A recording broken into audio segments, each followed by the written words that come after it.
We will call our meeting to order, meeting number 17.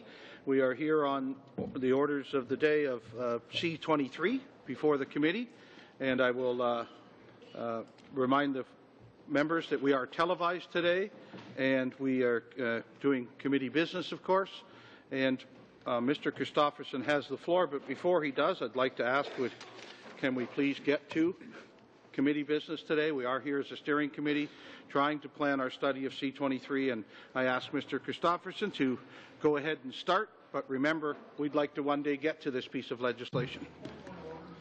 Mr. Lukiski, on a point of order, we're starting early today. Thank you. Well, very briefly, I raised this because I noticed you had submitted a witness list in front of us. I also have, and several of those witnesses were ones that we had already submitted. I had previously submitted, Mr. Chair.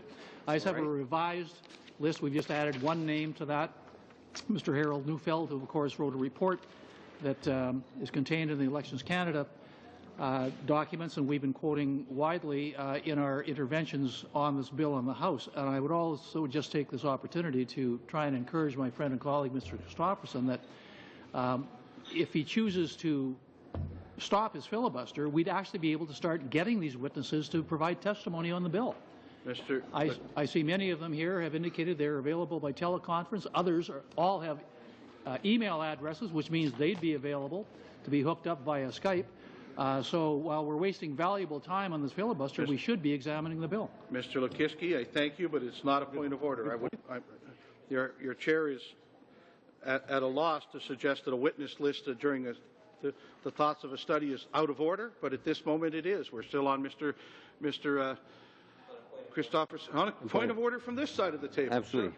Fair is fair, I guess, Mr. Chairperson. I, too, have a point of order. We have not submitted our witness list because we do believe it's premature. We do believe, ultimately, that we should be going outside of Ottawa. We would like to see organizations such as the Elections Manitoba, other independent election authorities to be able to contribute. So I think it's premature to submit a list until we have had the opportunity to discuss where it is that we should be going, and we should not be conceding that we're not going outside of Ottawa. I think we have to approach this with an open mind. That's exactly the motion that's before us, and I'll certainly take witness lists at any time, knowing that any party can certainly add to it at any time also. So I'd like to be ready to go when it's time to get there, and I'm sure Mr. Christofferson is going to tell us that today. Mr. Christofferson, you have the floor. Thank you, Chair. If I might, just as a matter of business also, before I continue, Thursday, I guess, Chair, I'm looking to you and to Mr. Lukiski. On Thursday, when we would normally be meeting, the AGACON is here and addressing Parliament, and I'm assuming that we would want to show the respect that's deserved of an international guest coming to our House, and that this committee would not sit. Chair, I seek your guidance, Chair. That is what your chair would share with you would we ever get to a steering portion of this meeting, that we would be in the House listening to the AGACON on Thursday at our normal committee time, so we would not be having a committee meeting that day. Right. Okay. Thank you, Chair. Appreciate that. Nice to start out on a harmonious note. And who knows, maybe at the end of 2 hours, we'll be right back at a harmonious note. I have my doubts, but hope springs eternal. Chair, you did state at the outset that you were hoping that we could get to business today, and I want you to know the official opposition shares that desire. But, sir, what is not going to happen is any relinquishing or backing away from this motion unless and until the government comes to its senses and agrees to negotiate. I want to state again, I said at this committee, televised, I've said it on the floor of the House of Commons, I say it again to the government representatives across from me, that this is not the fight we want. Process is not where we think we should be spending most of our time. We should be focusing on the bill. But in a democracy, process matters.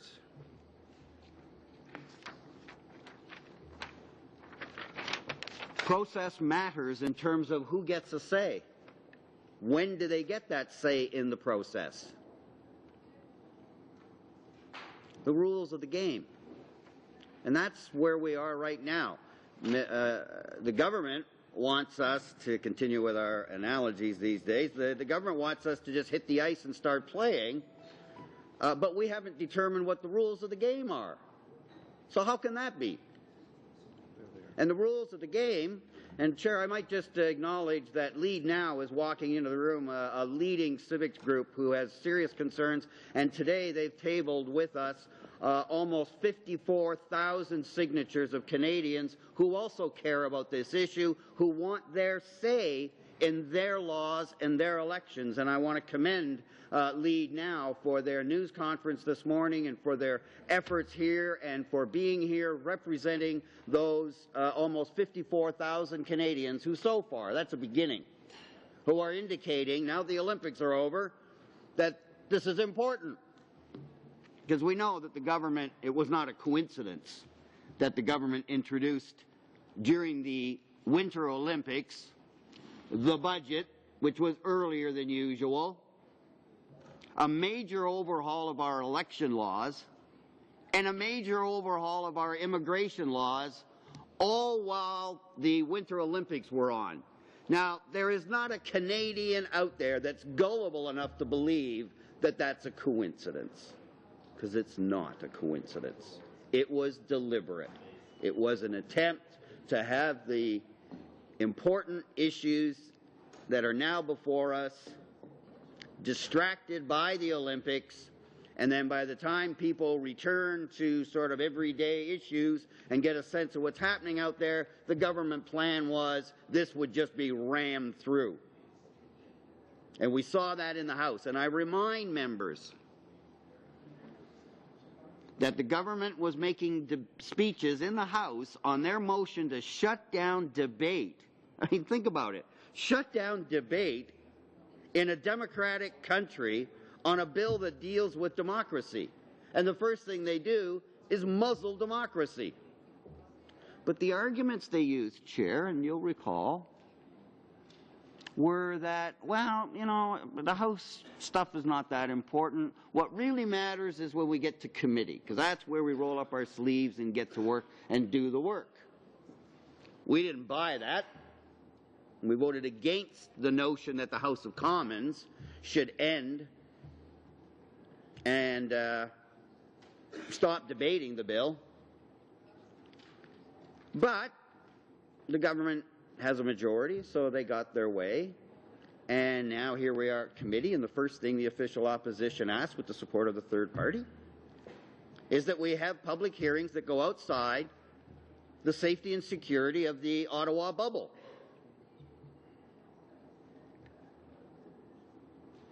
It looked like the government might be interested. There were some discussions, but then that iron curtain just came down, and I was told those conversations are over.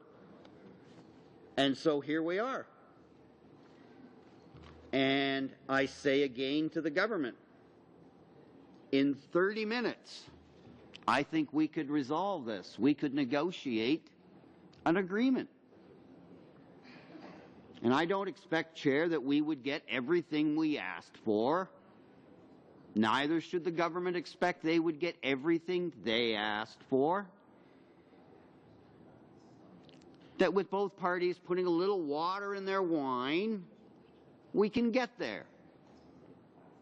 Now, I don't know how much more reasonable an official opposition can be to the government on a major bill than to suggest that there are negotiations that could be had that will allow us to get off the process debate and then start dealing with things like witnesses and what cities will we go to and who will we hear there and how long will we meet here. Now, the government's already push, everything's a panic now. Now it's a big rush.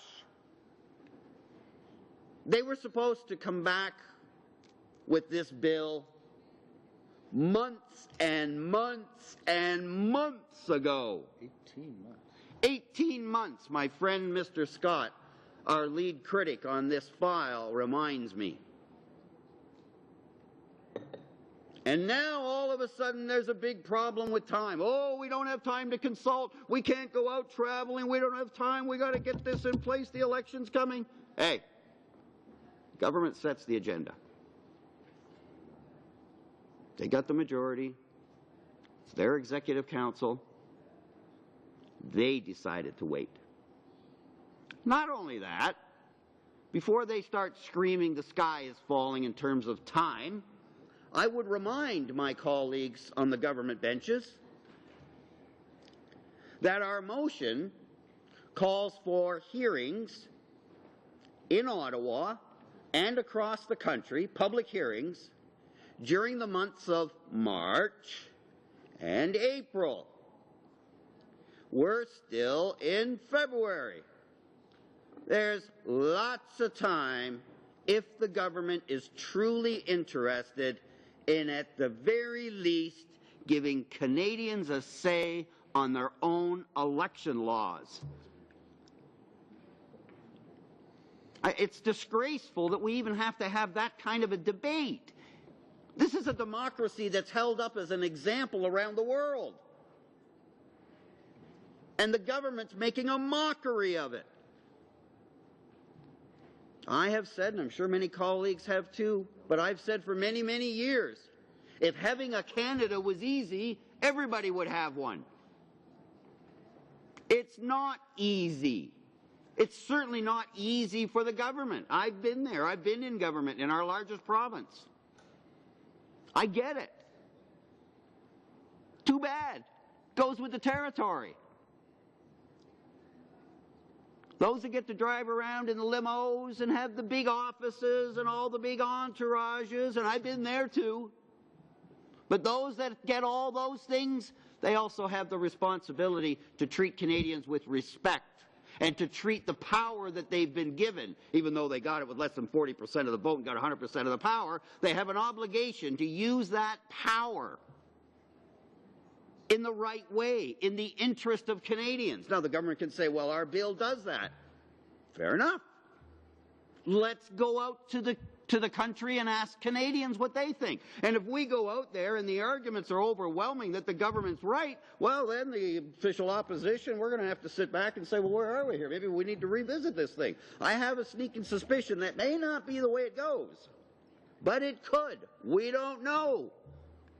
And that's the point, Chair.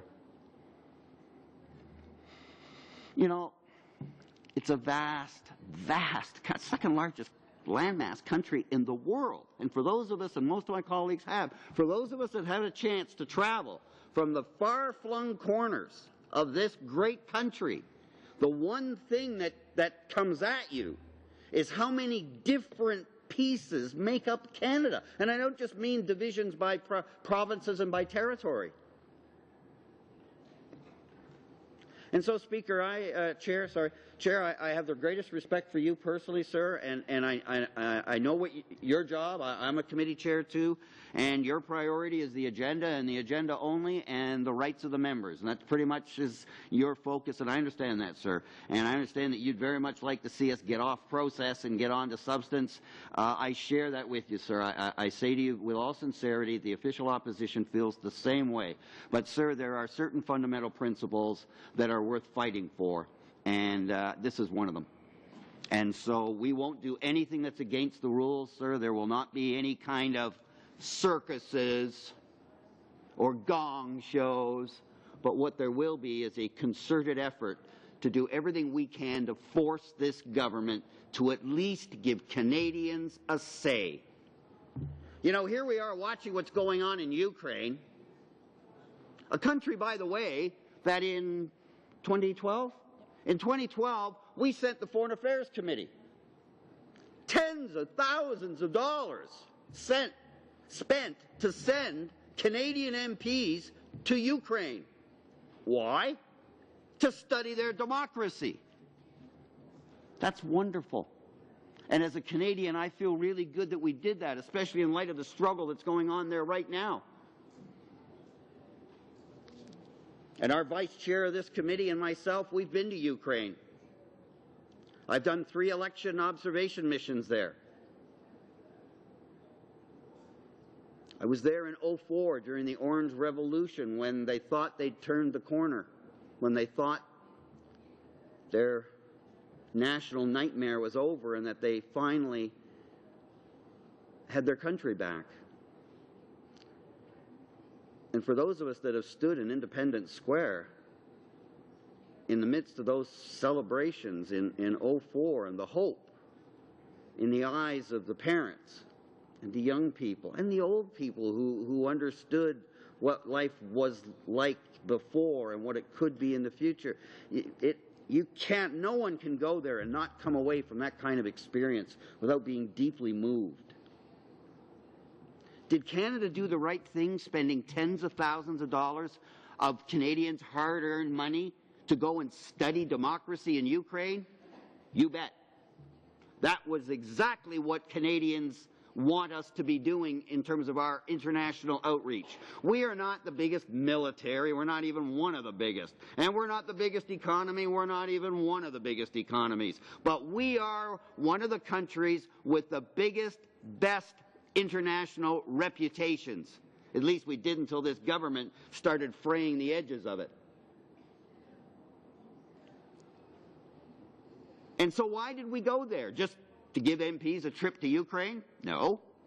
We went there because Canada's voice on the international stage, particularly when it comes to democracy and human rights and the rule of law, is respected. And we are considered a leader. And the fact that Canada sent that delegation over there, and the fact that we consulted with the leadership and the people of Ukraine, and the fact that we came back and wrote a report, and that report became part of the international dialogue, was important. And when I see what's going on in Ukraine now, it makes my heart feel good that as Canadians, we have done and continue to do every single thing we can to help the people of Ukraine get the kind of democracy that they see over here in Canada. Probably break their heart to realize that here we are struggling to get our people heard when they look at us as the kind of the end of the goal. The gold ring, the gold medal is Canada. It would shock them to find out that here we are having a debate trying to force the government to take a bill that changes our election laws out into the country to give people their say. Because you see, Chair, that's the kind of thing they're looking for in Ukraine. Democracy's not perfect. Canada's not perfect. But it sure can look that way when your own government's shooting at you. And by the way, I don't want to make too big a deal of this, but we really do need the leader of the third party to come out and clear up this matter and just make it go away. This is too important to leave that out there. And I'm hoping that's going to happen today, because I really believe that every Canadian wants democracy in Ukraine, and that we want to do everything we can and stay united, and to leave out there the impression that we take it as anything less than one of the most serious things we could is just not acceptable. And I don't believe that it meets the standard that the leader of the third party has for himself. Having said that, it's just as a way of sort of warming up, I thought what I might do, so anyway, Chair, just to end my thoughts on that is to say to you again, we share those at any time, day or night, as we go through that. And I mean it, 24/7. I'm ready to respond to an outreach from the government to find a resolve, and I believe that parties of goodwill can sit down and in 30 minutes we could find an agreement. Will it satisfy us in totality? I doubt it. Will it make the government happy that they've been forced out of the bubble at all? I doubt it. But therein lies the compromise. And so, that's where we are. And unless and until the government signals that there's a change, that's where we remain. So, I thought maybe just to refresh everybody's memory, Chair, to keep us all properly focused, because we want to get off the point. The rest. Well, sir, all I need is you. All right. Notice of motion by myself, tabled February the 6th this year, that the committee, upon receiving an order of reference from the House concerning C-23, an act to amend the Canada Elections Act and other acts, and to make consequential amendments to certain acts, initiate a study on this legislation, which will include the following. Now wait for it, here comes the radical part. That the committee hear witnesses from, but not limited to, Elections Canada, political parties as defined under the Canada Elections Act, the Minister of State who introduced the bill, and by the way, let it be noted that the official opposition was very cooperative to allow the minister to come in, no circus, no gong show, in a dignified way, make his case. That should be noted, especially when the government starts ranting and raving about how irresponsible the opposition is being. To continue.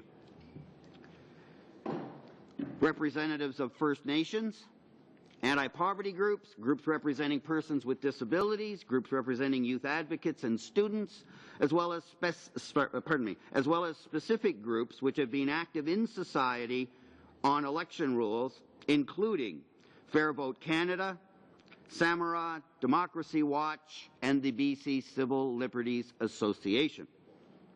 That the committee request to travel to all regions of Canada: Atlantic Canada, Quebec, Ontario, Northern Ontario, the Prairies, British Columbia, and the North, as well as downtown urban settings, such as the downtown east side of Vancouver, and rural and remote settings. And that the committee requests that this travel take place in March and April 2014, and that the committee shall only proceed to clause-by-clause consideration of this bill after these hearings have been completed, with a goal to commence clause-by-clause consideration for Thursday, May the 1st, 2014. Now, again, Chair, it's important for me to underscore the fact that most opposition parties do not include that kind of a start date for the last part of clause-by-clause consideration, for a very good reason. Well, two reasons, actually. One is, the obvious, you politically box yourself in because you set that deadline. The second thing is that once we get into clause-by-clause, it's mostly voting. And if the government is voting as a government, they win every vote 10 times out of 10. So that's why opposition parties don't put in that sort of thing. But our leader made it very clear that we weren't going to play any games, and that we were going to offer the government a serious proposal, and a modest one. I can tell you, as a former House leader at Queen's Park, some of the motions I came up with, this wouldn't even be a starting point, because the point was more the exercise and the politics, and therefore to draw attention to it, you load it up with everything. It's a political strategy. This is not. This is a sincere effort to get the issue of process out of the way. Canadians really don't want us fighting about process. I get it. We get it. But they also, from what I'm hearing back, like the idea that we're holding the government to account on the issue of giving Canadians a say in the communities they live on their election laws. That's the crux of it. And history is going to show, if they continue this line, that the government that ran on a platform of democracy and accountability and transparency refused to let Canadians have their say on their election laws in the communities they live because the government's afraid of them. Because that's the only conclusion. Is they're afraid. Why do you think they said something like gong show and what are they worried about? They're worried, heaven forbid, they're worried that Canadians might come out and express their opinion about a public matter. Oh my, whoa, what another revolution. Give me a break. Give me a break.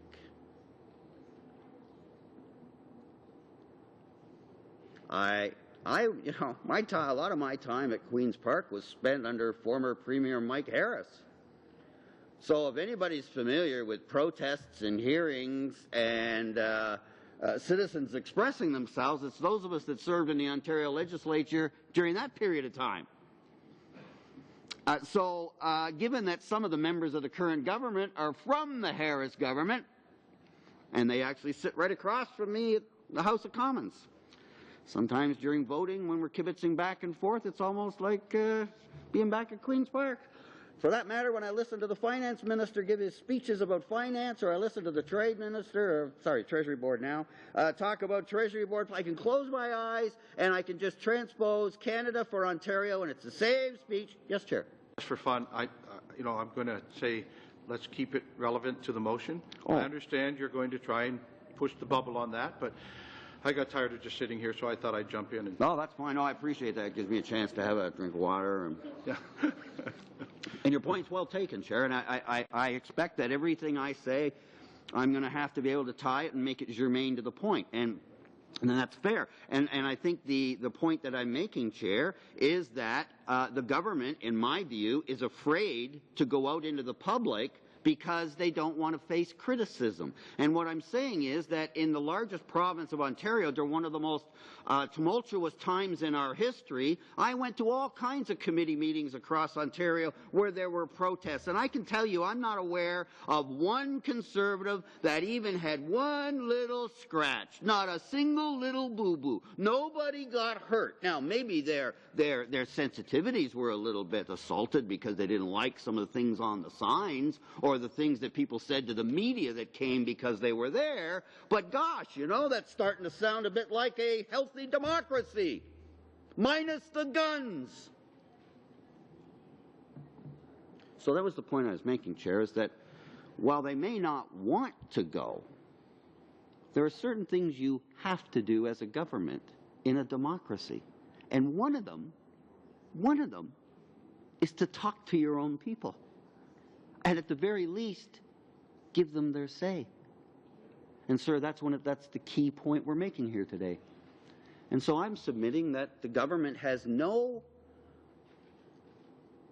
rational argument for not going out of the Ottawa security safety bubble that we have here with lots of guards and posts and gates and all that stuff to protect the poor little government members who might be upset if somebody said something they didn't like. But the fact of the matter is that democracy doesn't just live here in this committee room or in the chamber, the House of Commons, or on Parliament Hill, or even in Ottawa. Our democracy is also out there, because that's where the people are. And so it's not unreasonable. It's not radical. It's not obstructionist. In fact, I think it's the right thing that the opposition would make a federal case out of public hearings across the country in the places where people live. That's the issue. And this government doesn't want to do it. And our job is to make them. And I say straight up, we don't have the power to do it, but there are folks out there and there are folks in this room that can. Because the highest authority in a democracy is always the court of public opinion.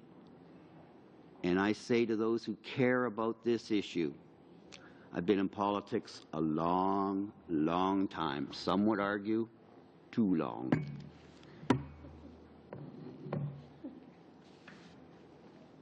But I know what happens when government backbenchers get overwhelmed with complaints from their constituents that they're not happy. And I'm not aware of too many government MPs that would be willing to put their seat on the line defending their government's decision to not let their constituents have a say on their election laws, or at the very least, a sampling across the country. That will change things, let me tell you. Especially as there's disarray going on in the government backbenches. They've been in government for a long time. Some of those backbenchers are starting to realize the only way they're going to see the inside of the cabinet room is if there's a public tour. They're getting a little restless. They're not as quick to just salute and say, yes, I'll do whatever you say, no matter how stupid it is, or no matter how much it inflames my constituents. But as you get closer to E-Day, and that possible appointment and ascension to cabinet gets further and further off into the distant dreams of some backbenchers, to go back to their ridings with their tail between the legs, realizing that they really aren't making a big mark here yet. And they go back to their ridings where, you know, you go back to the riding, everybody's a hero. You're an MP, you're the only MP in your riding, and everything, you know, everything's fine. You kind of forget about Ottawa. I'm relevant, I matter, it's okay. And you go back to your office, and suddenly all you got is a stack of emails, phone messages, and your staff reporting that virtually every person that's coming in the door is angry. Oh, that's going to get the attention of those backbenchers a lot faster than the whip's office saying, "Heel."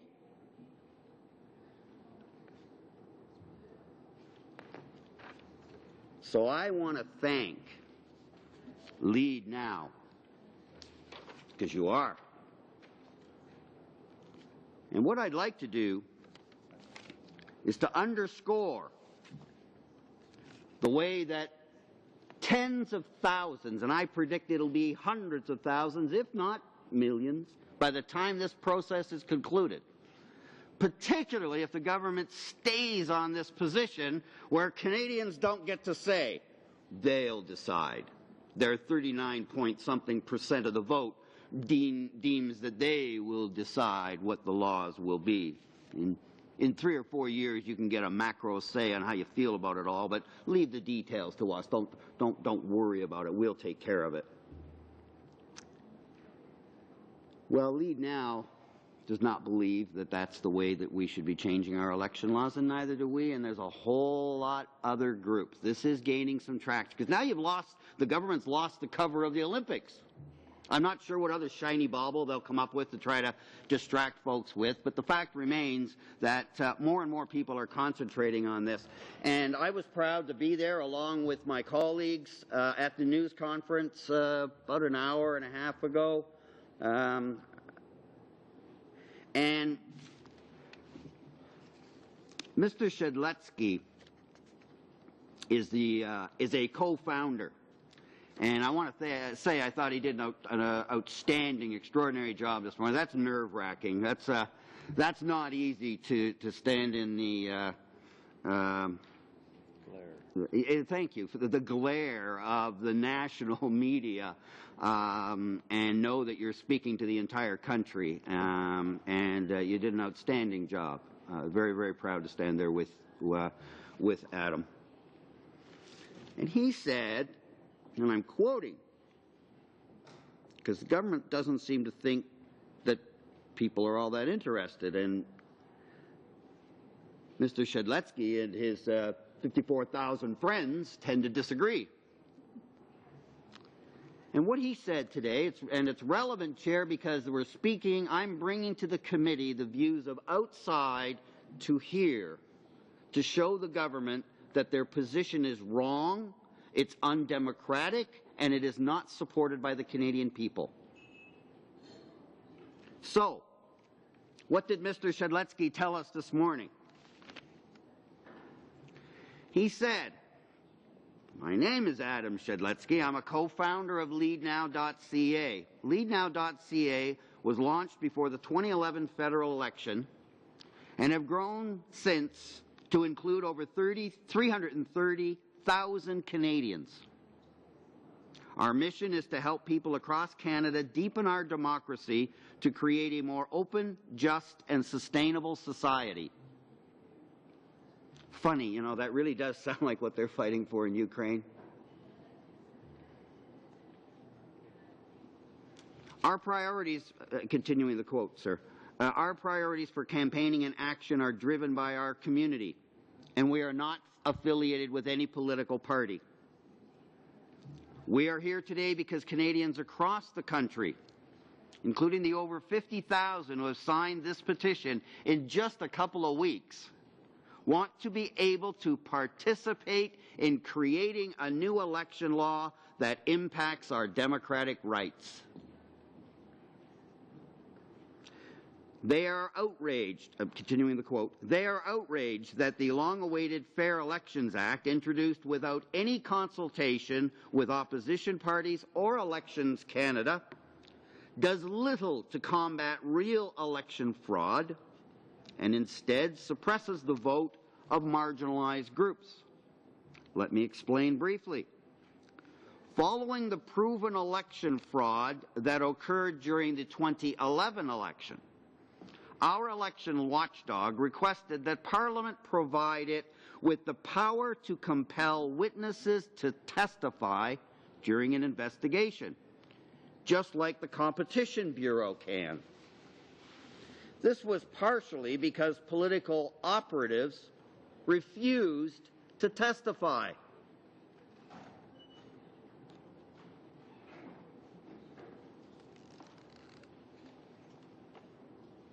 Significantly hampering the ability of Elections Canada to quickly get to the bottom of things.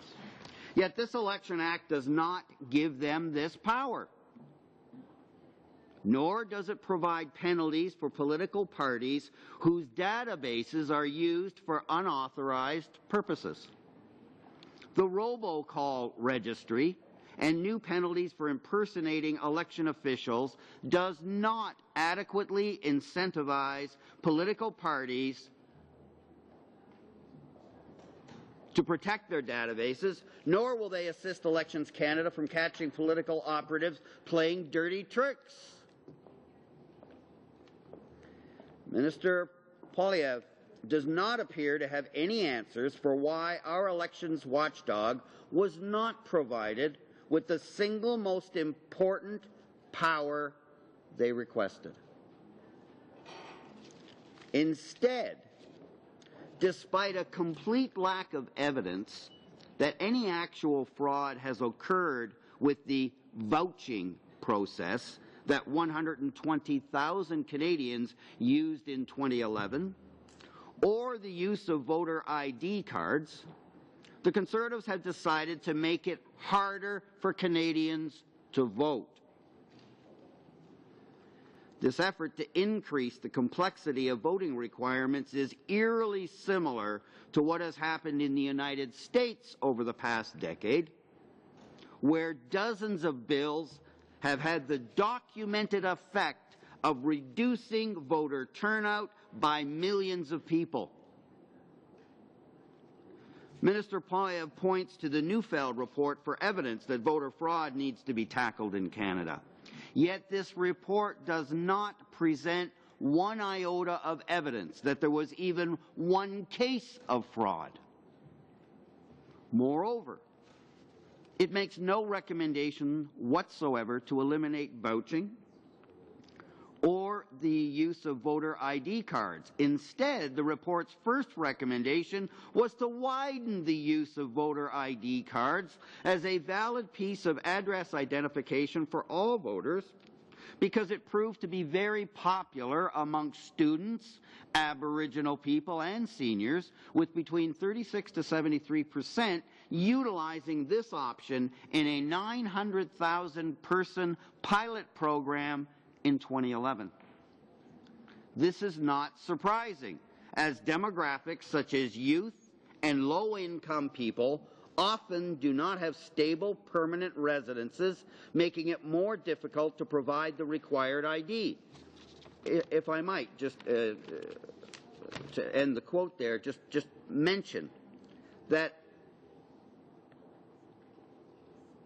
this is a thoughtful presentation. Chair.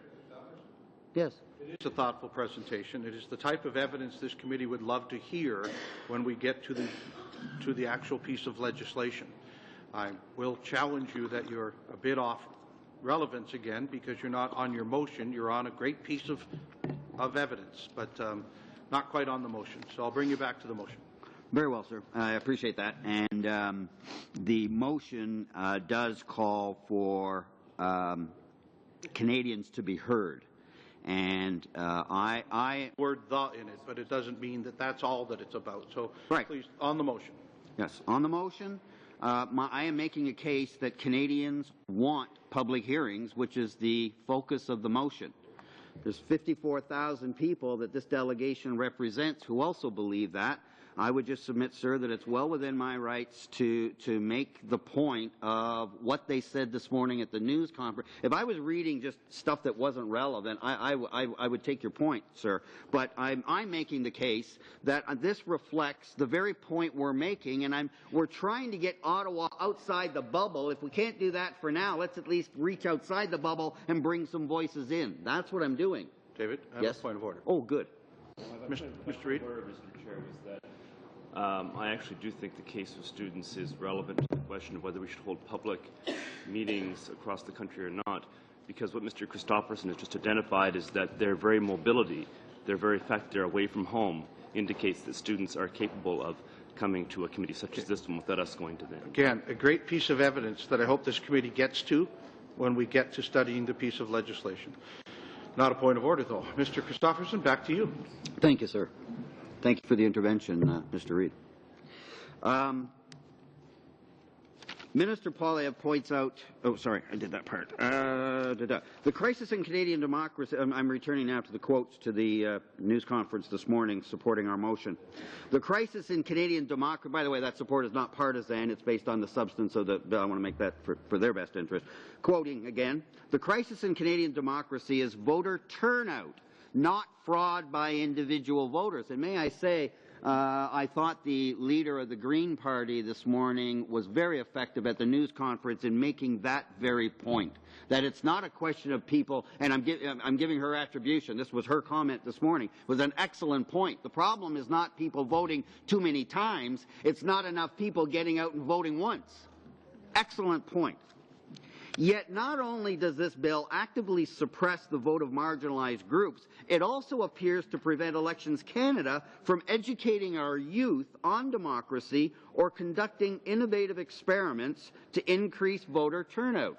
And again, if I may, in departing from this, that is another one of our concerns, is that the muzzling of the Chief Electoral Officer. Elections Canada is not supposed to be out there promoting that people vote. This has really got people scratching their heads saying, really? If Elections Canada is not supposed to be promoting the notion that good citizenship involves voting, then whose mandate would it be? I digress. Yes. The reality, I'm just about done, Chair, and that'll end that controversy. The reality is that with many Canadians turned off of both the political process and political parties, ouch, and the documented success of nonpartisan voter engagement campaigns abroad, we need to give Elections Canada more resources, not less. We could be having a conversation about bold strategies for increasing participation, like combining electronic and mandatory voting, or placing more polling stations in areas that would allow lower voting, that would target lower voting populations. Instead, this law forces Canadians to defend the democratic voting rights we already have. This is a bill that is fundamental to our democracy. If the Conservative government is serious about improving our democratic process, why are they so afraid about taking their act in why are they so afraid about taking their act in communities across the country. Canadians nationwide should be given the time and opportunity to meaningfully participate in the creation of a new Elections Act. I'm now going to turn it over to one member from each party to make a short statement, starting with official opposition critic for democratic reform, Craig Scott, end quote. Sorry, Sir. turn it over to Craig.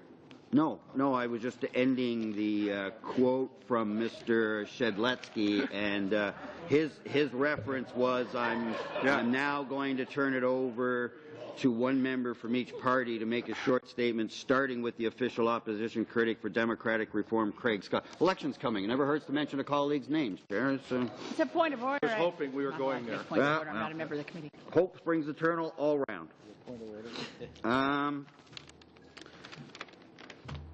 So my point, Chair, in raising this is that this is the kind of thoughtful, considered, important dialogue that Canadians should be having.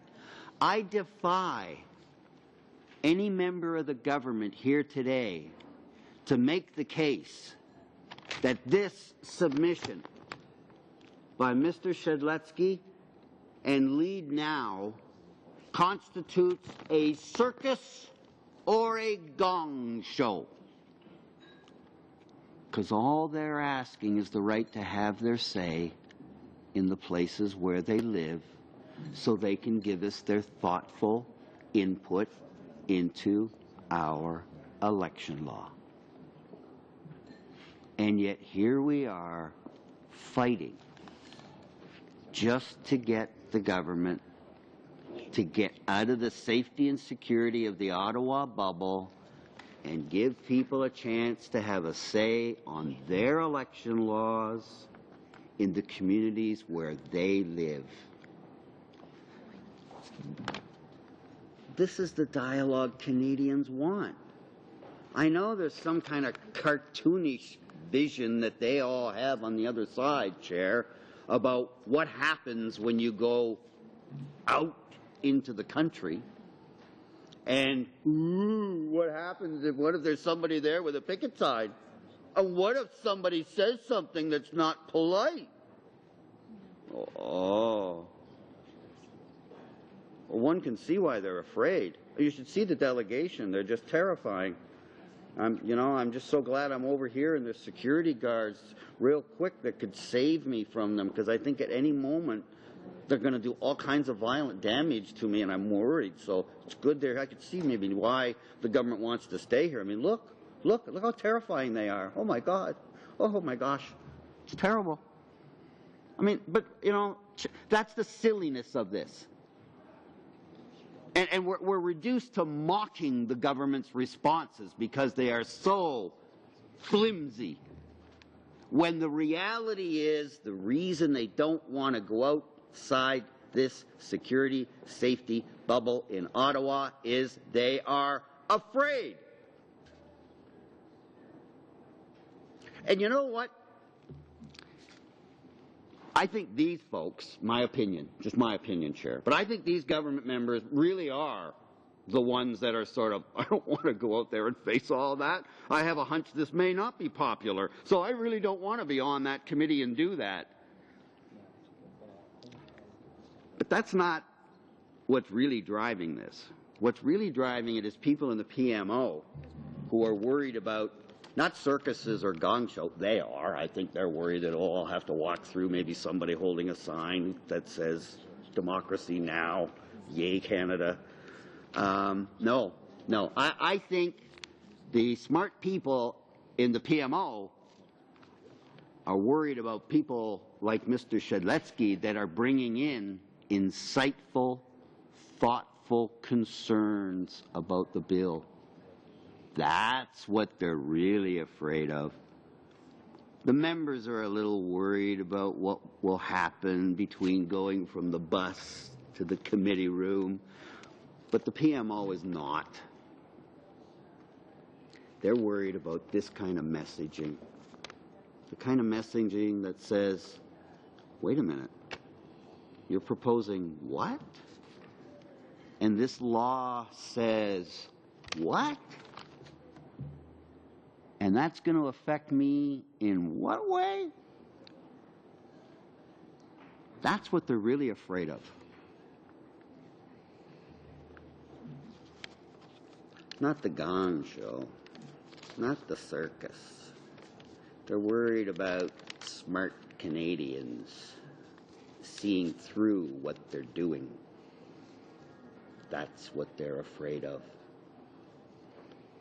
And that's why we're here. Because fortunately, this is still a democracy. And even though they have a majority in a democracy and a parliamentary system, opposition members have some rights. And one of them is to slow the government down when they're about to run over democracy and run over Canadians' right to have a say about their democracy. And that's what we're doing. And that's why I was so pleased to join Lead Now. And there's an example. Well, that's just one stack. Adam had lots of them. Right there, that's just one stack.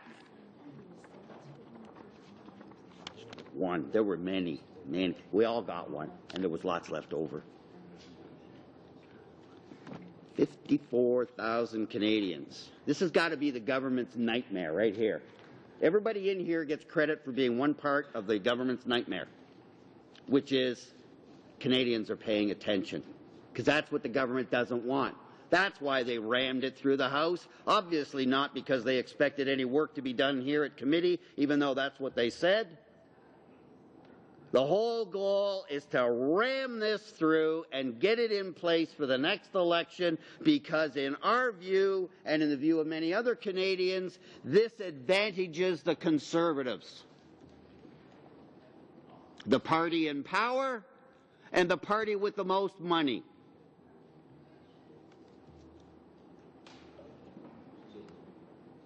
And so the calculation, Chair, is that it's better to take this is how bad the bill is.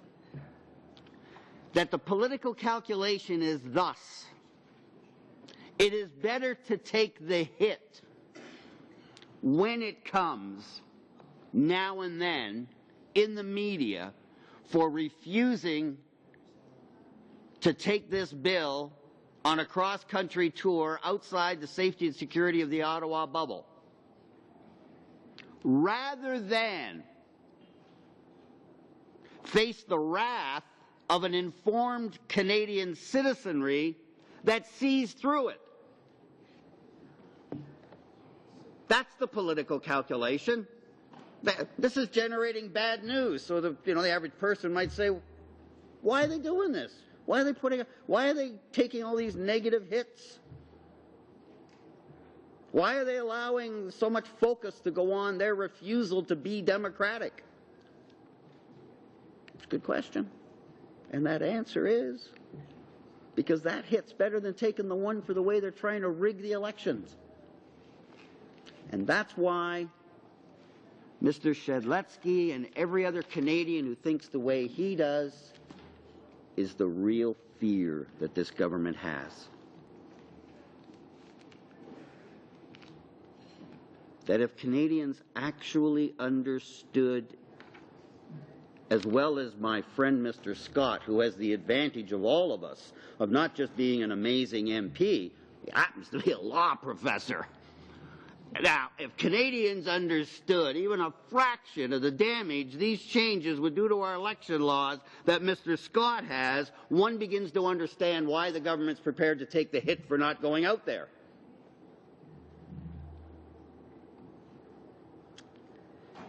And where is it we're asking this committee to go that is so terrifying?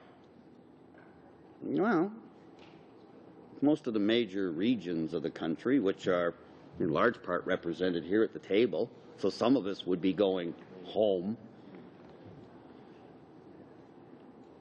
I'm not sure why home is a scary place for them to go to. But just the fact of our geography alone. Chair, I don't know if you've had the chance, you and I have had a chance to do some travel together early in our years. We both got elected in the class of '04. We went on an international trip together. You know how much we learned from that and how much we understood. And we also saw how, how very different the world is when you get out there and start understanding it. I've also had the opportunity, and you maybe have, Chair, I'm sure others have here, to go to places like Iqaluit in Nunavut, the capital. Not much doubt once you land there at the airport that you're in a very different place than you were if you just left, when you just left Ottawa, because I think that's the only direct flight. Very, very different. But you know, Chair, here's the interesting thing. That's only the beginning of it.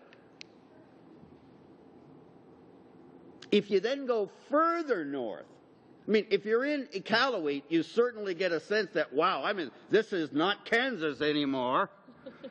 This is like very different.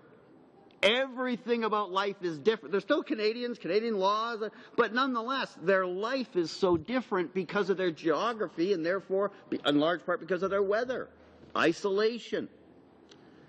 But that's, as I say, that's just the beginning of the story. If you're lucky enough, as I've been, to go from Iqaluit, then go to Pond Inlet, for instance, now you're into the high Arctic. You're in the Arctic Circle. Let me tell my fellow MPs that when you get to Pond Inlet, you really know you're in a different place. Starts with just seeing glaciers in front of you. Then you can still go one more step. There's actually two more. I went the one. I didn't go the final one. To Resolute Bay, which is in the Northwest Territories. Pardon, Northwest Territories. The Northwest Passage.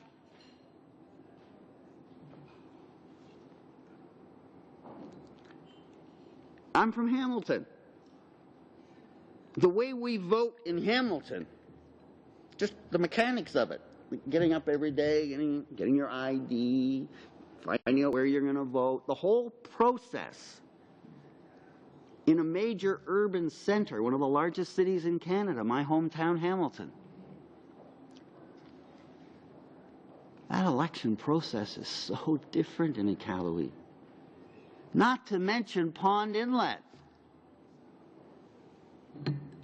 Thank you. I'm sure that's what they're thinking. He needs more caffeine.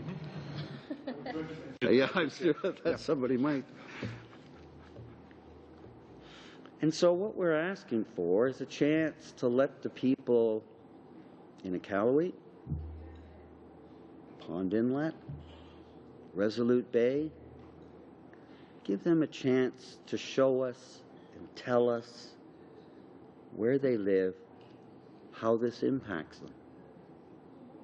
They deserve that. The people of Pond Inlet deserve to be heard, or other communities that represent their dynamic. Doesn't have to be that one. But Canadians like those that live in Pond Inlet and Resolute Bay, their vote is just as damned important as a vote that's cast in Ottawa, Toronto, or Hamilton. And yet this government refuses to respect that.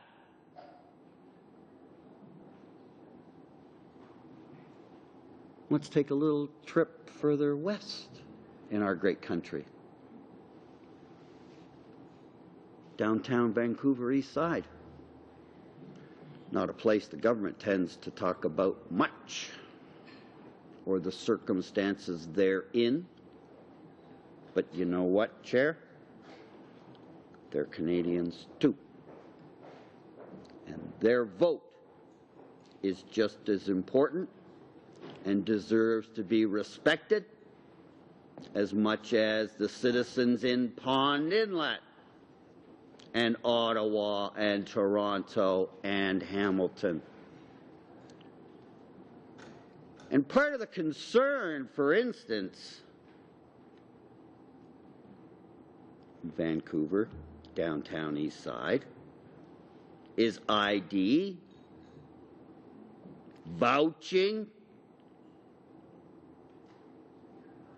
not having a permanent address but still wanting to exercise their right, not option, their right as a Canadian to vote.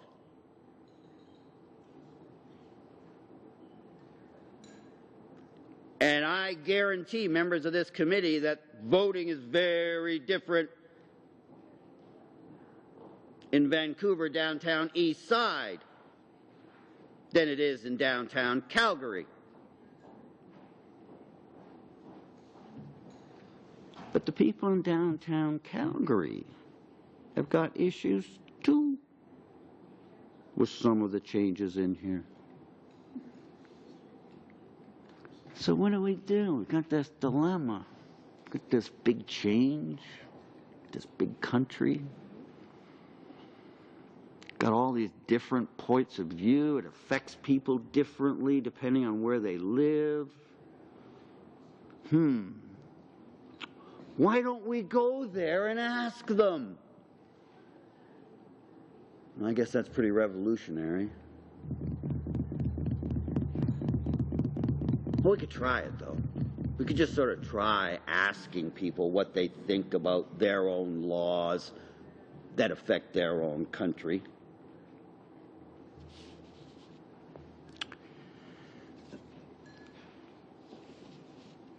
And I still, through this whole thing, Chair, I really do have a hard time getting the image of what's going on in Ukraine out of my mind. The reason I went there, and many others, in fact, one of the first one I did in 2004, and I'm referencing this because we've been talking here about the money we spent to go to Ukraine and study their democracy and help them.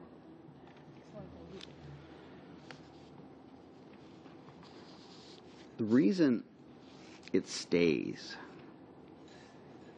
is that in 2004, I stand to be corrected, but I think there were over 500 Canadians.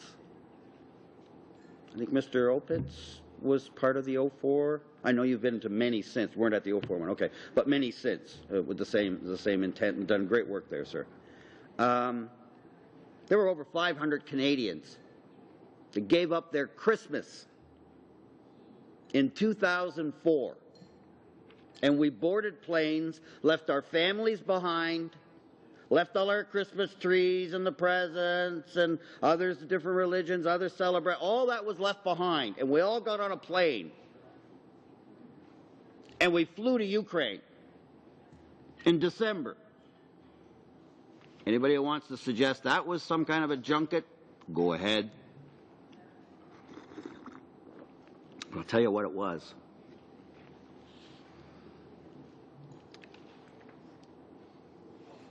It was heartwarming.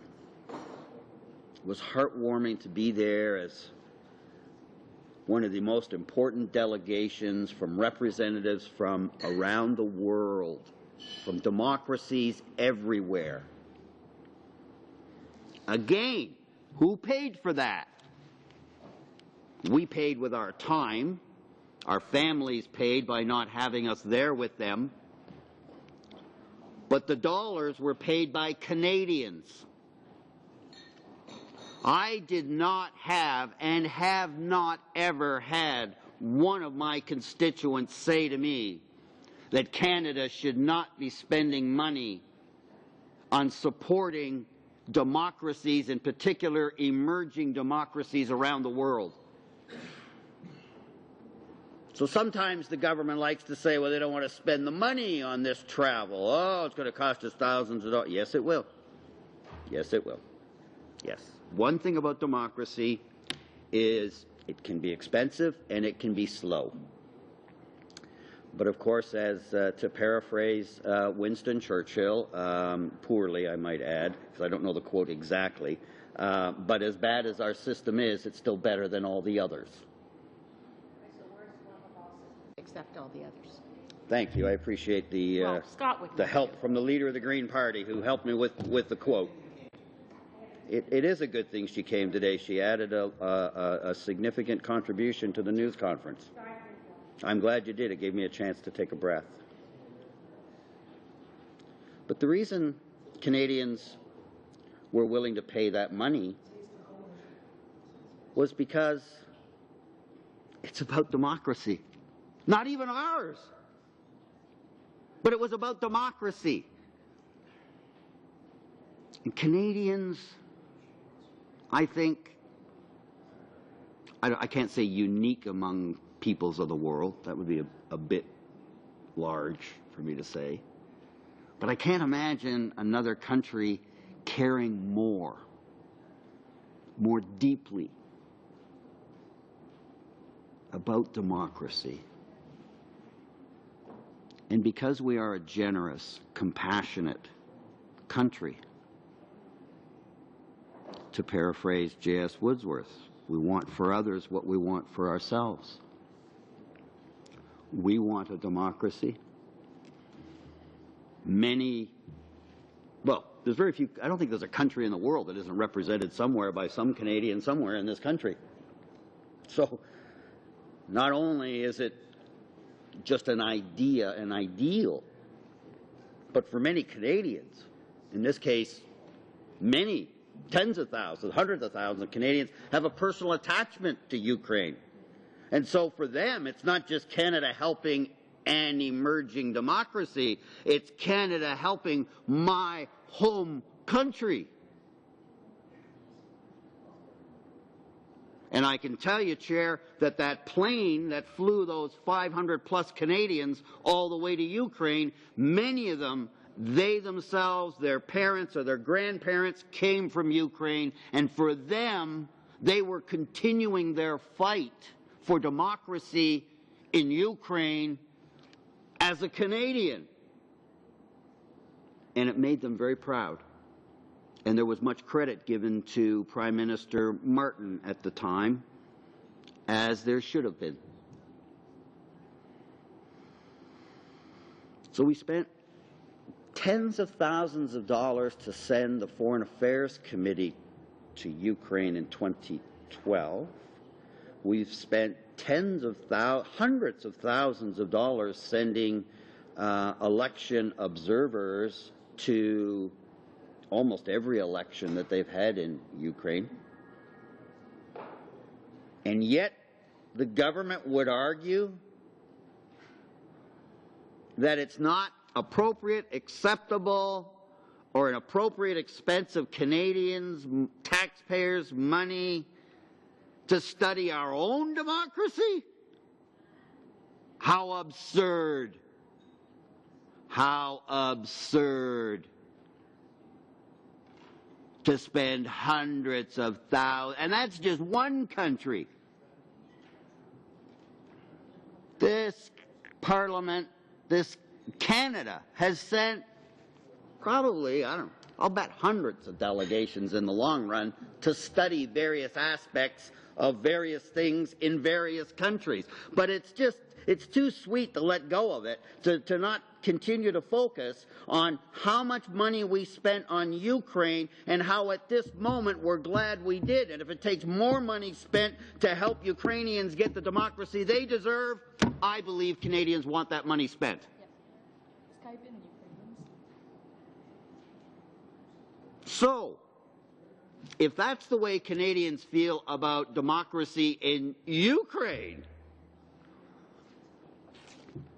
guess how they feel about it right here? Kind of strong. Kind of strong. And you know, it really does stretch a modern democracy when you suggest that it's still democratic to bring in election law changes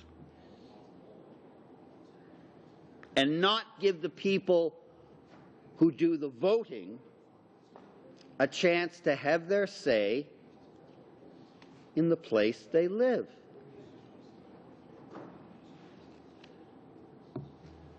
And that's the part that we just can't get past. Is how the government believes that A, they can get away with it, and B, that they think that they can muster logical arguments against it.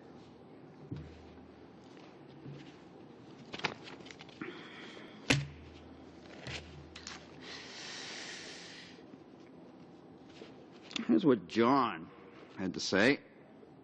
This was also sent into the Prime Minister's office, copy to Mr. Craig, our lead critic on this. John said, quote, "The Fair Elections Act threatens Canadian democracy.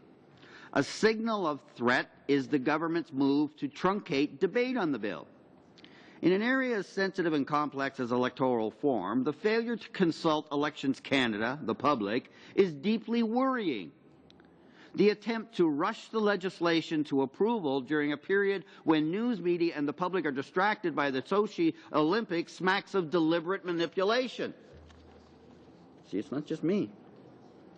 Continuing the quote, "Any measures which weaken the authority of Elections Canada to protect us from fraud and manipulation, which muzzle its voice, whether regarding basic electoral practices and regulations or regarding investigations and possible prosecutions, injure the public's right to information, to adequate protections, and are likely to delay and obscure effective prosecution of those who would undermine clean and transparent elections." Doesn't sound like a clown to me.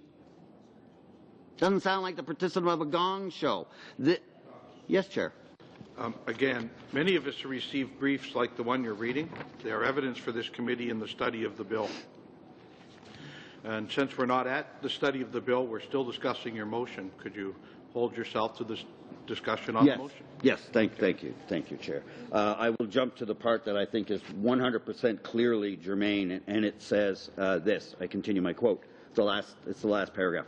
"I urge you to take the time in committee and by active consultation across Canadian society to hear from diverse voices, particularly those whose rights have been threatened by problems at the polls, robocalls, and other attempts to manipulate and misinform illegal financial operations by candidates, campaigns, and parties." End quote. And again, Chair, the reason I'm reading these is the government is suggesting that everything can be taken care of right here inside the safety and security of the Ottawa bubble. We're making the case that there is a desire on the part of Canadians to be heard in the places where they live, and this is evidence of that. There's more. There's more. This is from Patricia. "Just listened to the Current this morning regarding the Fair Elections Act. I thought you made this to Mr. Scott. I thought you made some really good points regarding the act favoring the reform cons. Minister Poilievre made a comment that struck me as strange with regards to voter ID. He mentioned that Aboriginal people could use their status card as ID. Funny thing about that, the Department of Northern and Indian Affairs has more than a 2-year backlog on issuing status cards. The head of the Western Chiefs was interviewed a couple of weeks ago, and he was explaining that they were unable to get replacement status cards and new cards for babies. My husband is currently trying to get his status and has been waiting over a year now. When he first sent the paperwork, he received a letter stating the ministry received the information that it would take about 6 months to process. He hasn't heard anything since that letter. Sounds strange to me. Regards, Pat." So another... Mr. Christopherson? Yes, sir. I know you're not out of things to say about your motion, but you are traveling into evidence that this committee could possibly hear during the study of the legislation. And I would like to save it so that all parties could be part to that instead of just one. So if you could keep to the motion, your motion, and I know you're not out of words. You're right, Chair. I'm not out of words. Been my biggest strength and biggest problem. So, yeah. Well, that's fine, and I great respect for your rulings, and I do sense that, as you have in the past, you're trying to be fair, but you're also trying to make sure everybody colors within the lines. Understood? Understood? It's in the job description. It is in the job description. Having a similar job on another committee, I do understand your dilemma. And I'm glad you're dealing with me and not me dealing with me. However. I'd like to watch that show for a little while if you'd like to do that. However, yeah, well, God, how much more could people take? No, it does bring us right back to the core issue, which is, once again, is the government going to allow Canadians to have their say or not? And I was going to mention earlier, and this is probably my best chance to do it, we're always assuming here, at least the government is, that everything could be done here from Ottawa. All we have to do is Skype people in, electronics will do everything. And yet one of the dilemmas that we have is that access to the voting system is not available to everyone in the same way. This idea that, well, just go over to your local video conferencing center and you're going to hook up with the committee, or just go ahead and use your Skype application and you'll be fine. That just underscores how little the government is willing to think about Canadians who don't live in those kinds of places like downtown Ottawa.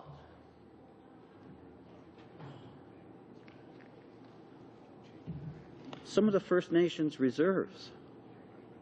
I don't know how often government members go there. I'm assuming they do.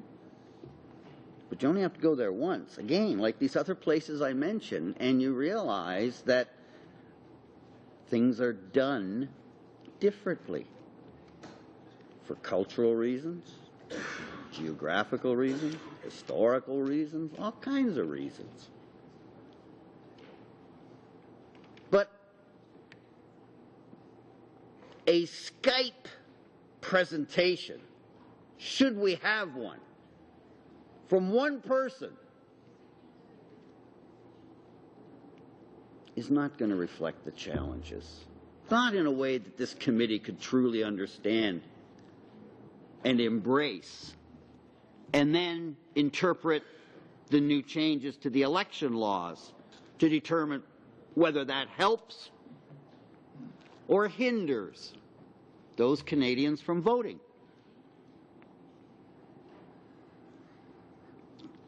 Government contends, for the most part, tough luck, too bad. Too bad. They're just going to stay right here.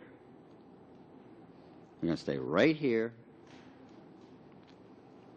hiding in plain sight, and afraid to go out and listen to Canadians tell them what they think about their bill. There's a lot of focus on vouching and other issues, Chair, and I know that this is not the time for those debates. I respect that. I think it is fair, however, to at least mention the fact that vouching affects people differently depending on where they live. Those 120,000 Canadians that have been identified as using the vouching system are worried that they're at risk of losing their franchise. How many struggles have we had in this country over the decades for the right to vote?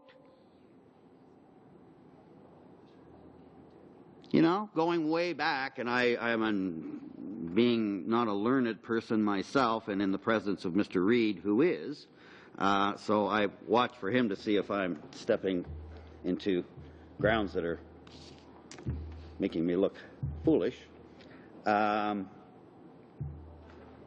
It started with nobility getting a vote, you know, and then moved on to, as parliamentary democracy took hold, then moved on to landowners. Eventually, the struggle was passed and ordinary men got the vote. Then it took how many more decades of fighting and struggling before women were allowed to vote? And I think, Mr. Reid, and I defer to you, sir, but I believe Aboriginal women would be among... Floor to Mr. Reid. Oh, No. But we're all a bit excited. Go ahead, David. It was metaphorical. Yeah. But I only know that word because he just said it. So Yeah. I'm not trying to claim anything I'm not here. No, not at all. Just warming up. Just warming up. Hope many more hours to go. Over many meetings. And so the struggle was for that vote.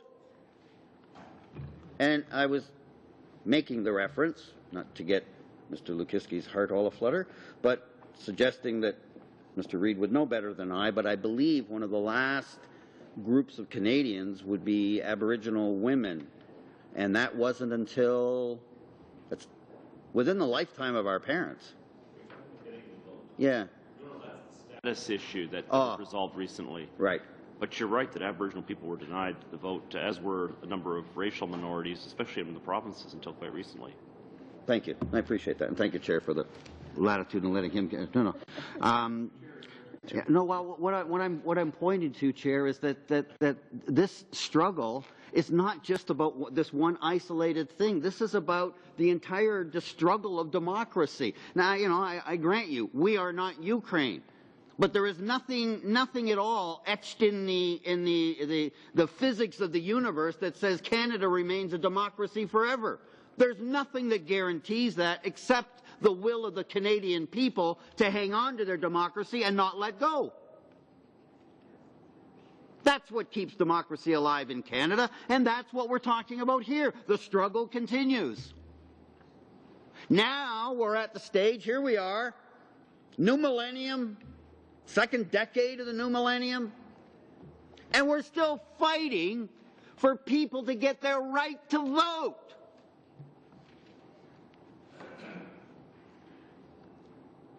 And we know where a lot of the 120,000 people who are affected by vouching live. We know where they're affected. Why are we not going there and saying, we understand there's problems, we understand that you have some problems, here's the suggestions that are being made, what do you think?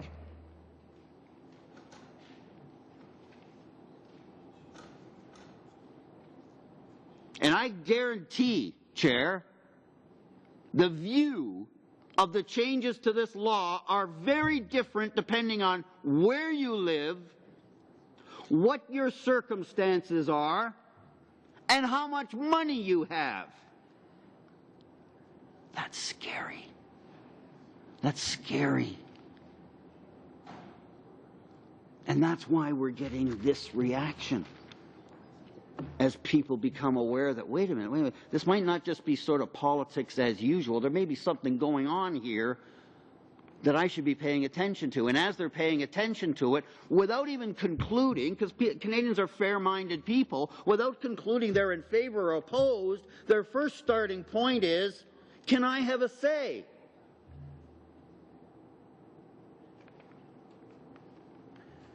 That request is not that far from Ukraine burning. Because that's what they want right now. They want peace, they want democracy, and they want their say. And when your government, your own government,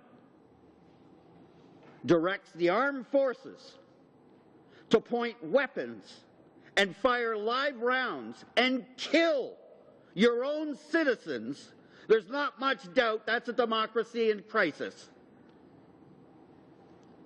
But when we look at the history of democracy and what it really means to ordinary working stiffs, ordinary people, just plain Canadians, and the struggle for democracy, and we look at sitting here today with a major reform of our election laws, the foundation of our democracy.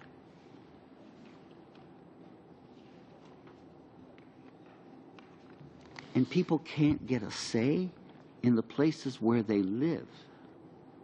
And we're supposed to be the ultimate goal of countries like Ukraine and others?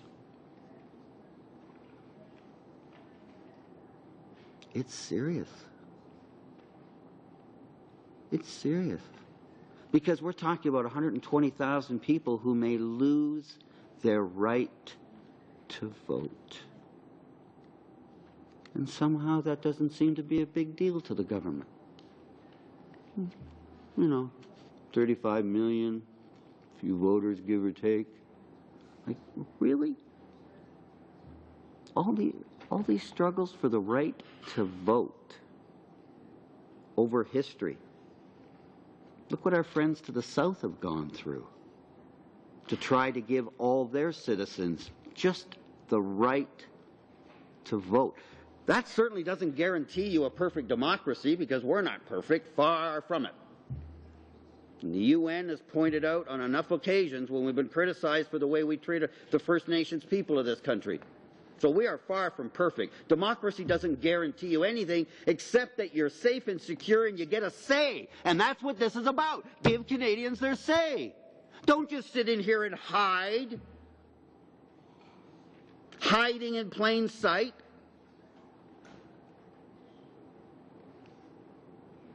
And we've got lots and lots of time. So if it's not the money, because we've already talked about that, how much money we have spent as a country studying democracy around the world, and our willingness to spend money to study democracy right here in Canada, it's not the money. So it must be that they don't want to face the Canadian people.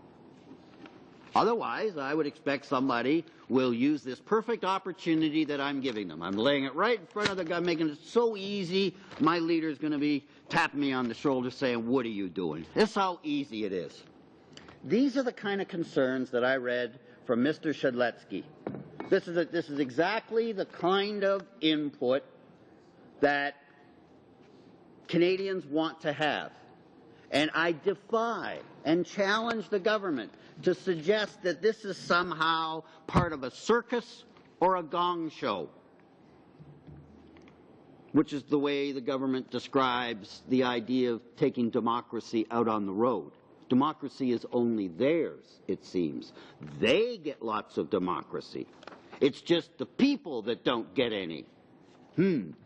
Speaking of Ukraine, however, so you want to make your gong show comments and your circus comments, have at her. There you go. You tell Adam, you explain to Adam how this is all just in the purpose. Pardon? I just wonder if you were inviting me to speak on that. In time. Several times. In time. I just make your notes. Boy, you're getting closer.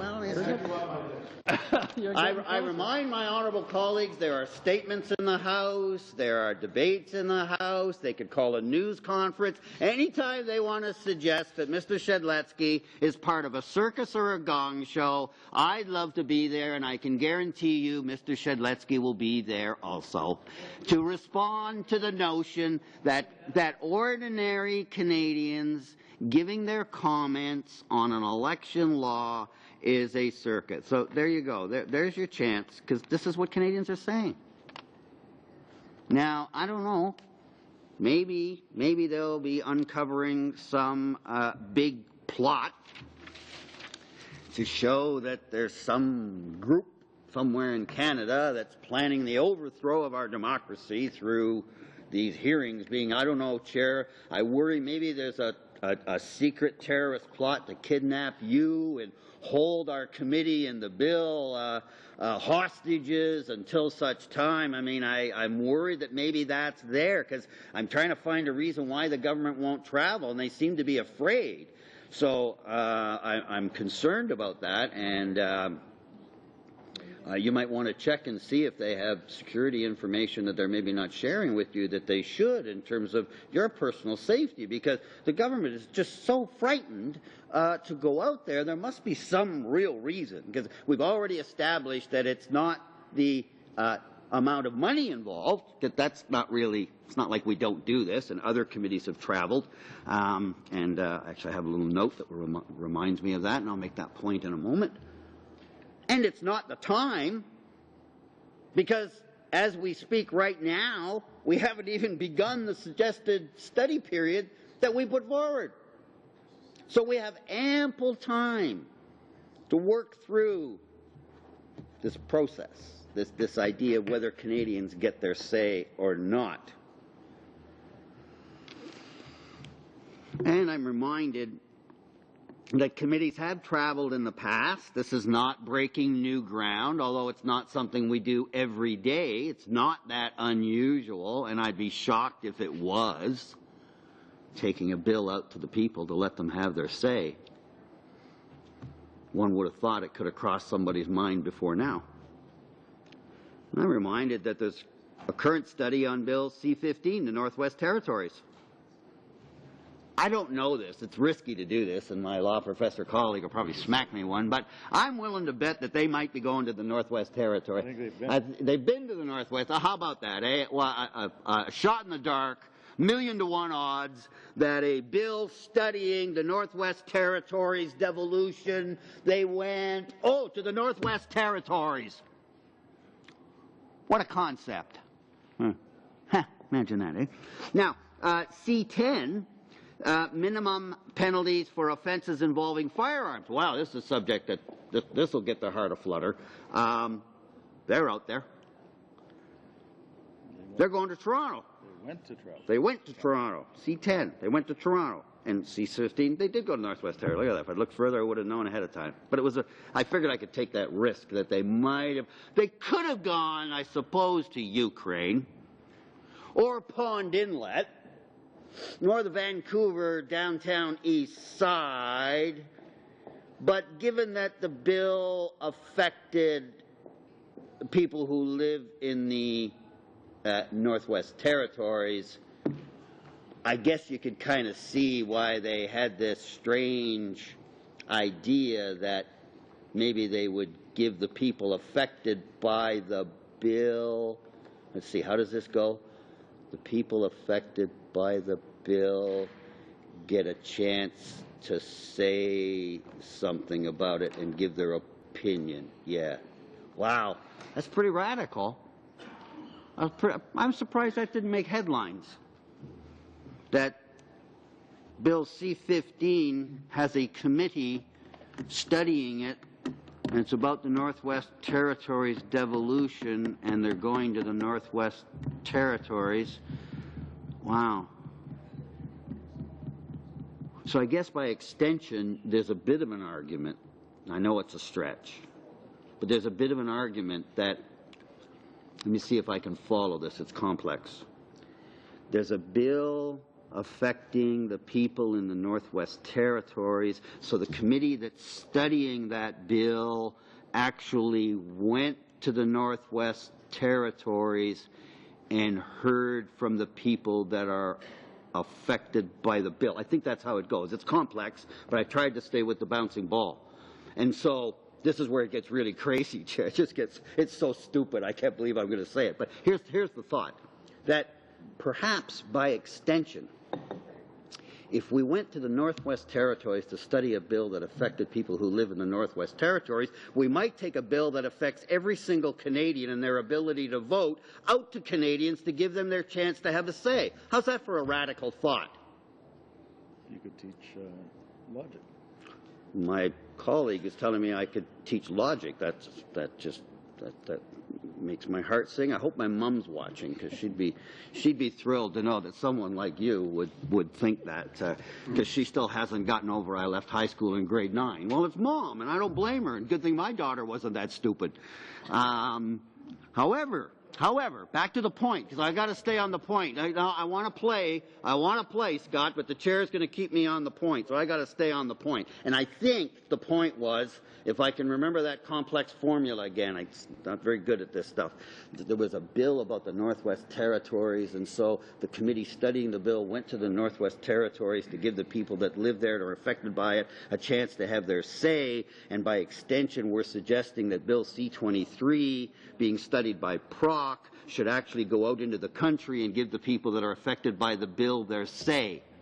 I think that was it. I think that was the complex, radical, over-the-top, obstructionist idea that those maniacs over in the official opposition came up with. I think that's kind of the, I think that connection can be made.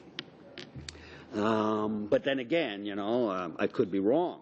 I could be wrong, but it seems to me that there is a direct connection.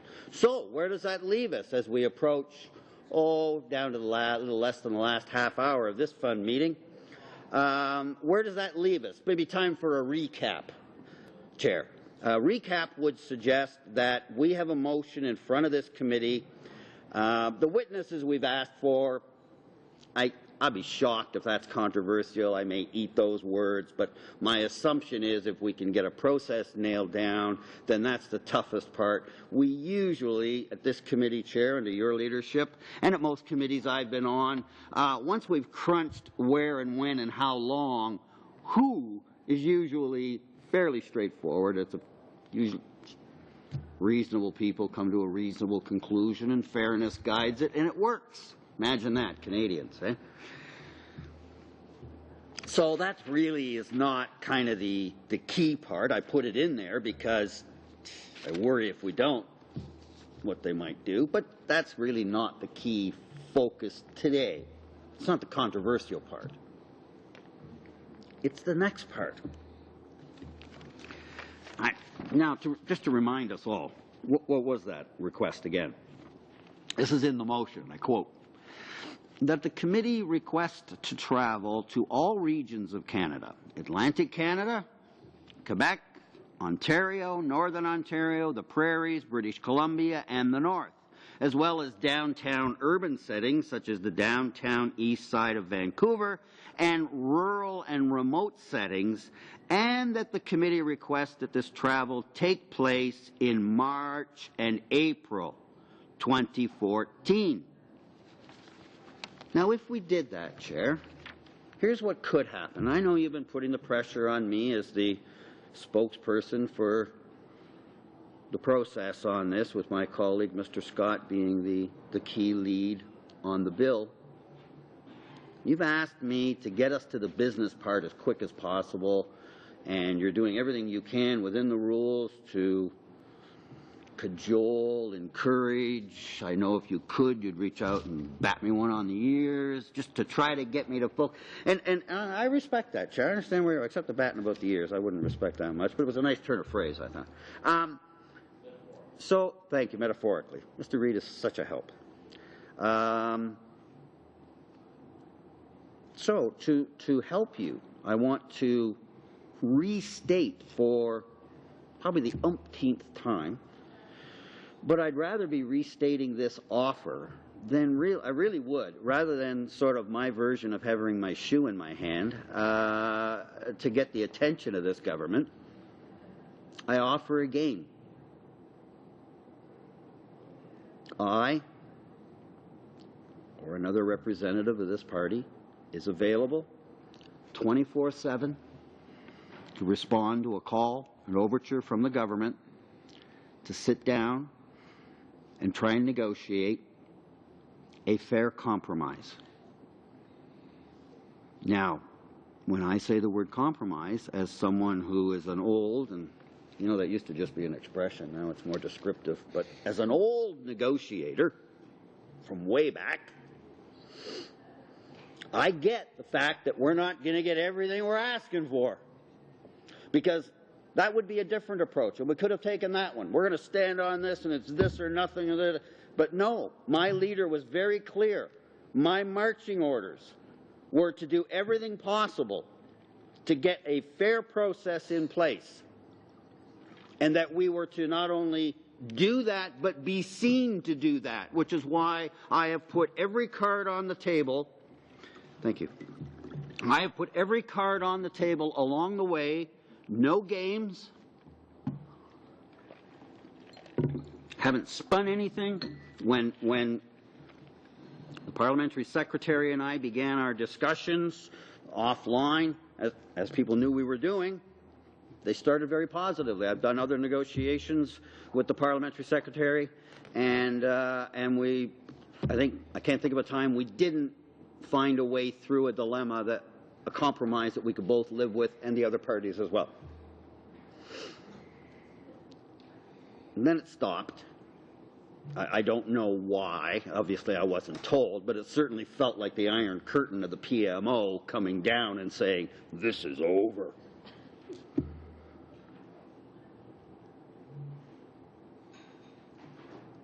So in negotiations, I entered those negotiations. I didn't think I'd come out of here with everything. I had no expectation at all that I'd be going back to my leader and saying, "There you go, got it all, signed, sealed, and delivered, won everything." No, I didn't expect that at the beginning of those discussions. Neither should the government, however, believe that a negotiation means they get their way and we stay here hidden in plain sight in the capital. No. The purpose of negotiation is that everybody gives a little bit.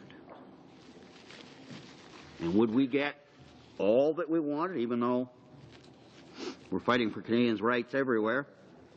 And anytime you make a compromise, you run the risk that one of the opposition parties is going to come after you because they accuse you of not staying the course and not being strong enough and strident in principles and yada, yada, yada. Been there, done that, got the T-shirt. Not as important as this bill. We are prepared to take that hit, if you will, by not getting all that we're asking for. But, Chair, that kind of an approach requires two parties, not just one. And so the government would have to accept that for at least some of the time that this committee is studying C-23, we would be outside the safety and security of Ottawa and would be in the communities where people live. Now, what's that number? How many? That's what we would negotiate, Chair. And this is my dilemma for you, Chair, is that unless and until the government indicates that they're prepared to be reasonable, it's hard for me to give you the reasonableness as you see it from your perspective that you would like from me, which is to just shut up and stop talking and let things go on. But you see, Chair, the problem is right there, that the government is insisting that it's their way. I was going to say their way or the highway, but actually they won't go to the highway, so maybe you can think of something cleverer than that. But it's their way or no way. You want me to hurry? Are you serious? Get to a joke there. And you oh, didn't. yeah, no, well, no, I'm... The chair was fully ready with that. Yeah. Yep. Anyway, I think the serious point, Chair, is that, this was not exactly... I didn't come here to Parliament Hill to spend 2 hours doing this any more than I pity the poor rest of all of you that had to listen to it. That's not fun. It's not really getting us all that far. I get that. But here we are. Here we are.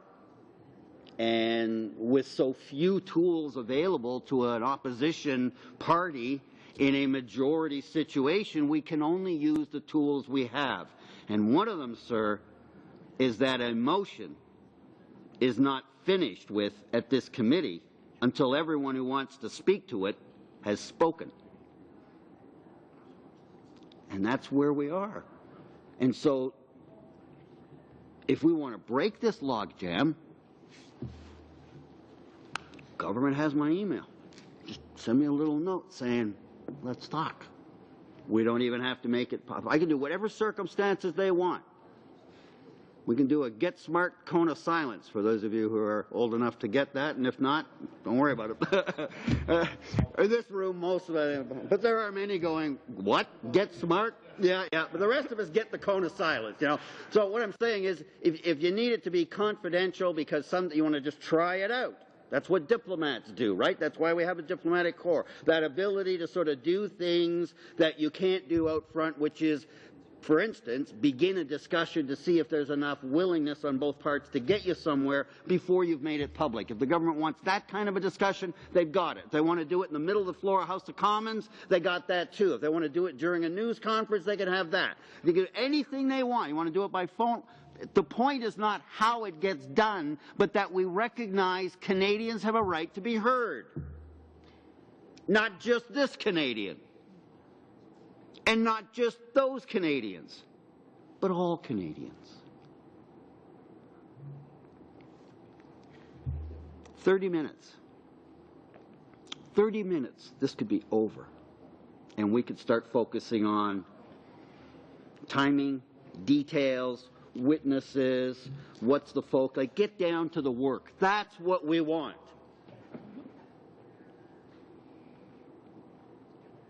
And we're not standing petulant, holding our breath and stamping our feet saying it's got to be our way or no way. We're not doing that either. But we're facing a government that's doing exactly that, who refuse to consider even the notion that Canadians would get a say in the places where they live.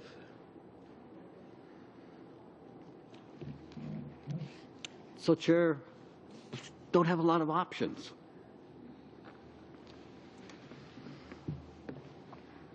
What else could we do? The second we let go of this motion, it gets probably voted down. I mean, if we came to a straight vote right now, I suspect we'd lose. Just fundamental math tells me that. Although the fundamental, I will always come back to this. Listen, the thing that still blows me away in terms of voting and numbers is that you can get less than 40% of the vote in this country and get 100% of the power. That's the part that still blows me away. There are presidents of the United States that have said publicly they'd love to have the power of a majority government prime minister in Canada. And we give all that power with less than 40% of the people who voted. That's not even a percentage of the people who are governed, because we go by who's voted, but of the people who voted, they got less than 40%. And and it was wrong. I have said that before, Chair. We're hearing from the infamous Mr. Butt now. I wondered when we'd start hearing from him. More stories today, Mr. Butt? Because maybe we can give you the floor. I give you 2 spots to speak. One to make a statement and the other one to retract it. How's that? Christopherson? Relevance. Yes, sir. Yes, sir. Yes, sir. Not across the table. No, to you. Right. Yeah. Thanks. Well, you interrupted me. I didn't go looking for a fight, but, you know, I'm here. So, I still have a great deal of difficulty with the notion of 40% of the vote gets you 100% of the power. That's why we strongly believe proportional representation. But I won't go on. That's as far as I can go there, Chair, because I see you getting ready, and rightly so. No, I get it. I get it. I have color within the lines. Fair enough. But nonetheless, you would think a little humility from a majority government with less than 40% of the vote would not necessarily be out of order. And not only that, you know, at its core, it's just so darn un-Canadian. We don't use that term a lot, but there are certain Canadian values that we stand by and that we're proud of and that we think identify us. And one of them is our sense of fairness. That's an important word to Canadians. That no matter what the circumstance, if there's a decision to be made, especially if it impacts more than the people who are doing the debating, that there be some fairness to that process.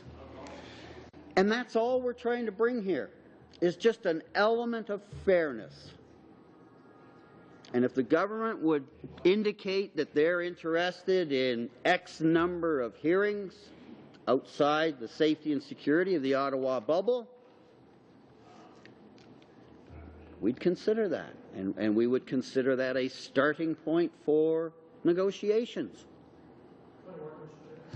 Thank you. Sorry, yes, Mr. Lukiski. Yeah, just for David's benefit more than anyone else's, I know that, Chair, you had said that you wanted to get some committee business or new business before we ended the meeting. I just want to give my assurances to David that if he allows you to go to committee business, we would certainly have no objections to returning the floor to David at the start of the next meeting or at the continuation of this or whatever. But I understand the need sometimes to have new business discussed here for the benefit of all. So we're not trying to interrupt David's dissertation, long as it may be. But if he would agree to allow you to deal with the new business when you think is appropriate, we would agree to return the floor to David. I'm not opposed, but I need to hear a little more detail before I go letting go of the floor. No, I think you're being sincere, but I was consulting with my colleague when you were kind enough to do a point of order. Again, the offer. Well, the suggestion. The chair said he wanted to deal with some committee business before we adjourned in about 6 minutes, and I'm saying if you would give up some of your time to let him deal with the committee business, even if it took us right to 1 o'clock. We would agree, the government would agree to allow the floor to go back to you. I'm the next one on the speaker's list. I would allow you to go back. I'm just trying to see what the committee business is. It may be a benefit. That's fine. It does, but however, you know. Yeah, I'm not trying to flow fast. No, but once you have the floor, you can move a motion. If this motion is set aside, you can move a motion and use your majority to put something through. So I would ask the chair, what business are we talking, sir? Some of the business of the committee, I had not yet shared with the committee. We weren't going to meet Thursday because of the visit of the Aga Khan, but there's also a request from another government committee who's coming to visit Ottawa that we would normally meet with. I wanted to get the committee's approval or disapproval whether we do that. That type of committee business. So I'm sorry, sir, but I have no problem with that. If you give me an itemized list of what we're going to do, I just want to be sure. You can appreciate. Right. I don't want to just be outmaneuvered here. But if there's but if we've got some motherhood business to take care of, it's and all that, we are not unreasonable. So if you could continue. I'll suggest that I'll keep the floor.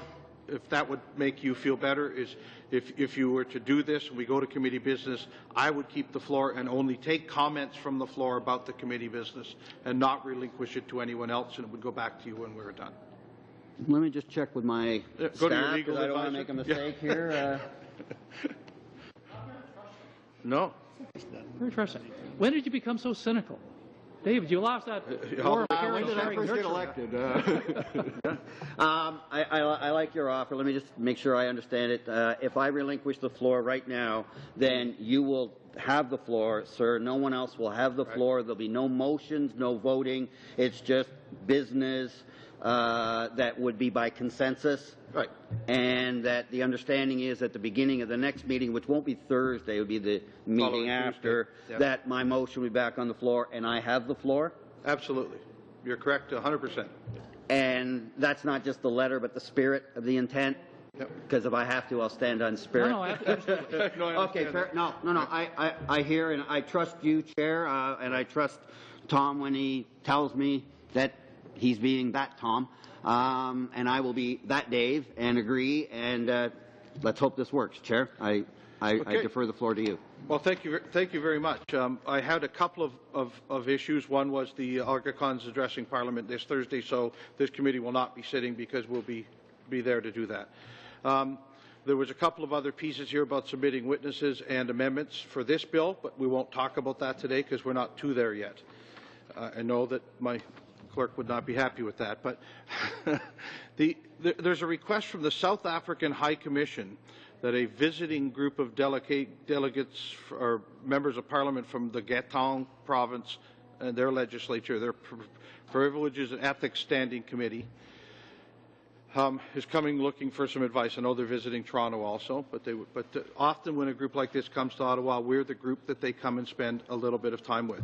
They're requesting for March 27th or 28th, and I would like to ask this committee, since we will be hopefully by then into the review of this legislation, that we don't take our committee time, but we may take a half an hour before or half an hour after to meet with this visiting delegation on March 27th.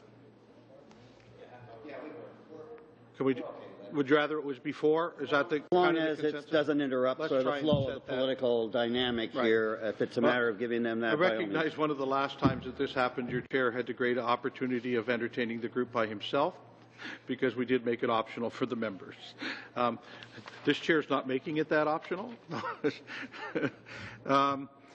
We will have supplementary estimates C before us at some point, and in the next little while too. Again, I need some consensus from the group. We don't know what, I haven't seen them, so I can't tell you. But perhaps we will need to take a look at them and decide whether this committee will spend time with them. Yeah, kind of like the end of next week.